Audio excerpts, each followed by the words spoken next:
বন্ধুরা, তোমরা কি জানো এই বিখ্যাত খাবার একসময় চাপায়ের ঐতিহ্যবাহী খাবার হিসেবে পরিচিত ছিল, বাট এটা বেশ কয়েক বছর ধরে এখন রাজশাহীর ঐতিহ্যবাহী খাবার, যেটা হচ্ছে কালাই রুটি। মশকলার ডাল আর আতপ চালের আটা দিয়ে বানানো এই কালাই রুটির এত হাইপ কেন, এটাই যদি বুঝতে চান তাহলে আপনাকে খেতে হবে কালাই রুটি। আমাদের পুরো একবার ন্যাচারাল কালাভুনা, যেটা হলো মশলা দিয়ে কালাভুনা করে ওটা না, এটা আমাদের জালের পর জাল হতে থাকে। কালাভুনার কালার দেখে মনে হইতেছে গাইস পিওর অথেন্টিক। গরুর বট ভাজা, এটা হলো খুবই টেস্ট, এর সাথে কালার রুটির সাথে আর হচ্ছে ঝালের চাটনি, সেটা খুবই ভালো লাগে।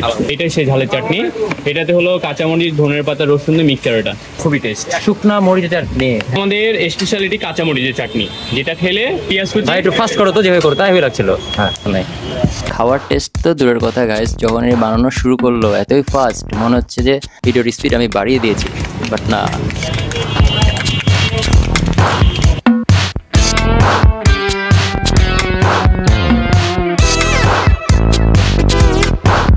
এটা হলো 10 টাকা বাটি ভাইয়া।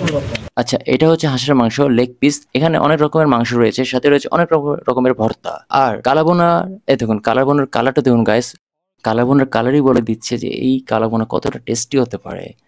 আর সেটা যদি কালাই রুটির সাথে হয়ে থাকে, কালাই রুটি প্লাস কালাবোনা যদি একত্রে হয়ে থাকে, তাহলে এটার টেস্টটা ছিল সত্যি অসাধারণ গাইস।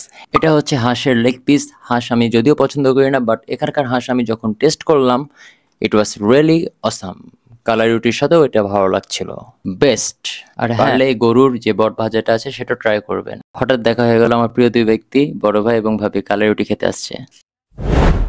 আচ্ছা, এখানে জ্বালানি হিসেবে গোবর কেন ব্যবহার করা হয় জানো? গোবরে আগুন লং লাস্টিং ভাবে জ্বলে, তাপ চারিদিকে চলে যায়, রুটি সেকতে সহজ হয়, আর এখান থেকে পোকামাকড়ও দূরে থাকে।